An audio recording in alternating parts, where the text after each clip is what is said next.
emergencias. Hola, necesito una ambulancia urgente. ¿Para qué localidad, señor? Villa Lañata, Benavides, Tigre. Dígame la calle, por favor. Isla Verde. Sí, señor. ¿Qué número? ¿Entre qué calles queda? 644. ¿Se acuerda entre qué calles queda, señor?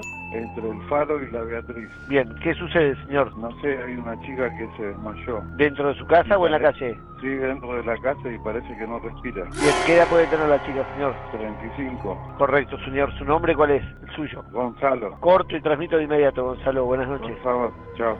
Chao. Conmoción en el mundo del espectáculo por la muerte de Natacha Haidt. Esto se produjo entre viernes a la noche y sábado a la madrugada. Y repetimos la noticia del momento, fue una alerta en C5N. Murió Natacha Haidt. Apareció muerta en Tigre. Así retiraban el cuerpo de Natacha Haidt de este salón de eventos en Benavides, en el partido de Tigre. La madrugada parecía una más en la provincia de Buenos Aires. Afuera estaba todo en silencio, pero dentro de una casa de Benavides se estaba escribiendo uno de los episodios más polémicos y comentados de la farándula argentina. A la 1:49 de la mañana, un llamado al 911 alertó que una mujer estaba desvanecida. Cuando la policía llegó al lugar, encontró el cuerpo de Natacha Haidt sobre una cama. Tenía 41 años. La noticia recorrió el país en cuestión de minutos y rápidamente aparecieron las preguntas, las teorías y las sospechas. Para muchos, no era solamente la muerte de una figura mediática, era el final de una mujer que había pasado años denunciando a personas poderosas, peleando en televisión y exponiendo secretos que otros preferían mantener ocultos. Su fallecimiento ocurrió el 23 de febrero de 2019 y desde el primer momento estuvo rodeado de dudas. Las pericias hablaron de una falla multiorgánica asociada al consumo de sustancias, pero alrededor de su figura ya existía un clima de tensión y misterio que hizo que miles de personas desconfiaran de la versión oficial. Natacha venía diciendo públicamente que tenía miedo. Incluso había escrito mensajes en redes sociales asegurando que no se quitaría la vida ni consumiría sustancias por decisión propia. Esa mezcla entre escándalo, denuncias y una muerte inesperada convirtió su historia en una de las más impactantes de los medios argentinos de los últimos años. Pero mucho antes de transformarse en protagonista de titulares explosivos, Natacha Haidt había tenido una vida marcada por la búsqueda constante de atención, trabajo y reconocimiento. Nació en Buenos Aires en 1977, dentro de una familia de origen libanés. Desde joven mostró una personalidad fuerte, directa y sin filtros. Tenía una forma de hablar que podía resultar divertida para algunos y agresiva para otros, pero nunca pasaba desapercibida. Ese estilo terminaría siendo su marca personal. Sus primeros pasos en los medios fueron modestos. Trabajó como modelo y participó en pequeños espacios de televisión en Argentina, aunque sin demasiado éxito. Durante esa etapa todavía no era famosa y pocos podían imaginar el nivel de exposición que alcanzaría años después. Buscando nuevas oportunidades, decidió viajar a España, una decisión que terminó cambiando su vida. En el país europeo, encontró el espacio que no había conseguido en Argentina. Participó en un casting para ingresar al reality Gran Hermano y quedó como suplente. Poco tiempo después, una participante abandonó el programa y Natacha entró a la casa. Aunque su paso por el reality no fue largo, le sirvió para hacerse conocida y comenzar a trabajar en televisión y radio. Allí entendió rápidamente qué personaje podía vender mejor en los medios. Una mujer provocadora, sin vergüenza para hablar de sexo y dispuesta a decir cosas que otros evitaban. Comenzó a conducir programas nocturnos con contenido erótico y se volvió habitual en espacios dedicados al entretenimiento para adultos. También reconoció públicamente haber mantenido relaciones con hombres a cambio de dinero, algo que contó sin ocultarse y que generó muchas críticas. Mientras algunos la cuestionaban, otros destacaban que decía lo que pensaba sin preocuparse por el juicio ajeno. Su vida sentimental también estuvo llena de conflictos y exposición mediática.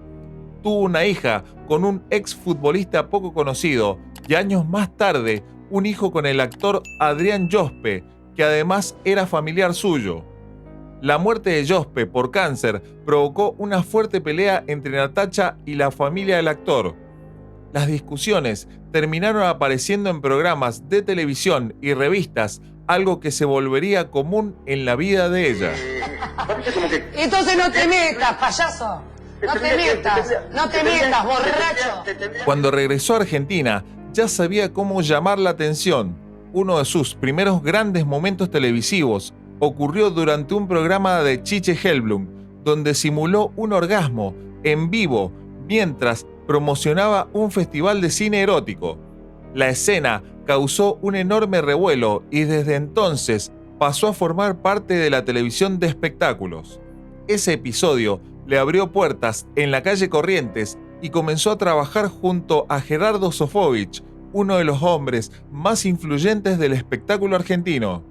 Con el tiempo, apareció en programas de chimentos, obras teatrales y ciclos nocturnos donde daba consejos sexuales y hablaba sin filtros. Su personalidad era explosiva y muchas veces terminaba enfrentándose con otros invitados en vivo. Para los productores era una figura ideal porque garantizaba escándalo, rating y titulares al día siguiente. También participó en Bailando por un Sueño, el popular ciclo conducido por Marcelo Tinelli. Sin embargo, no permaneció demasiado tiempo en el concurso.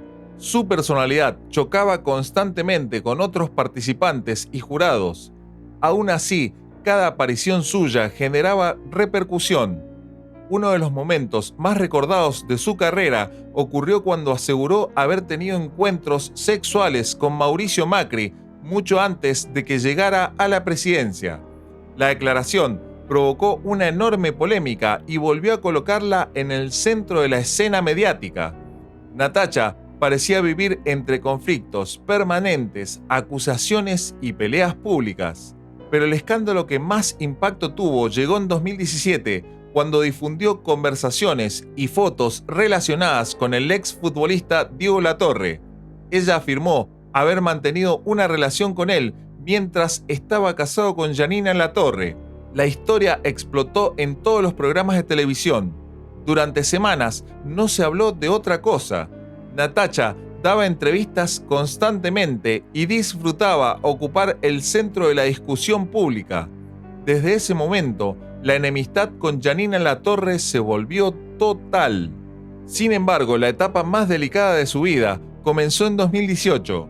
Invitada al programa de Mirta Legrand, lanzó graves acusaciones contra supuestos abusadores y pedófilos vinculados al mundo del espectáculo y el deporte. Aquella noche generó un escándalo enorme. Muchos cuestionaron sus palabras y otros la apoyaron, y algunos directamente la acusaron de buscar atención. Lo cierto es que después de esa aparición televisiva, su figura quedó asociada a las denuncias y a las teorías sobre redes de corrupción y abuso. Natacha decía tener información sensible sobre personas poderosas, participaba en programas, subía videos y utilizaba sus redes sociales para hablar de temas cada vez más oscuros. Con el paso de los meses, comenzó a mostrar desconfianza y paranoia.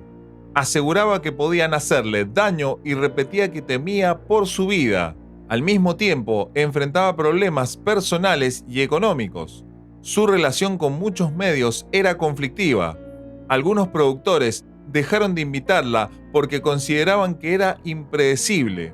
Otros seguían buscándola justamente por eso. Ella entendía perfectamente cómo funcionaba el mundo del espectáculo. Sabía que cuanto más polémica generaba, más atención recibía. La noche de su muerte, estaba reunida con otras personas en una casa de Benavides. Según trascendió, el encuentro tenía relación con negocios vinculados al mundo nocturno. Horas más tarde, apareció muerta. Desde entonces, surgieron documentales, investigaciones periodísticas y miles de teorías en Internet. Para algunos, fue una víctima del exceso y de una vida marcada por los escándalos. Para otros, alguien que sabía demasiado y terminó pagando las consecuencias. A varios años de su muerte, la figura de Natacha Haidt sigue provocando división. Hay quienes la recuerdan como una mujer valiente que se animó a denunciar temas incómodos cuando pocos hablaban de ellos. Otros creen que construyó un personaje basado en la provocación constante y el conflicto permanente. Lo cierto es que logró algo que muy pocas figuras consiguen. Incluso después de morir, continúa siendo un tema de conversación. Su historia mezcla fama, televisión, sexo, denuncias, peleas y misterio. Una combinación que convirtió su vida en una especie de novela imposible de ignorar. Natacha entendió como pocos el poder de los medios y aprendió a utilizarlos para mantenerse visible. Vivió al límite, habló sin miedo y nunca intentó parecer correcta. Y aunque su final todavía genera preguntas, su nombre quedó grabado para siempre en la historia más polémica de la televisión argentina. No te pierdas la siguiente parte. Si te gustó el video, no olvides de dejar tu like, suscribirte y activar el botón de la campanita para enterarte de todas nuestras novedades. Gracias por seguirnos y nos vemos en nuestro próximo video. Hola, soy Natacha Haidt y te voy a contar lo que nadie te contó.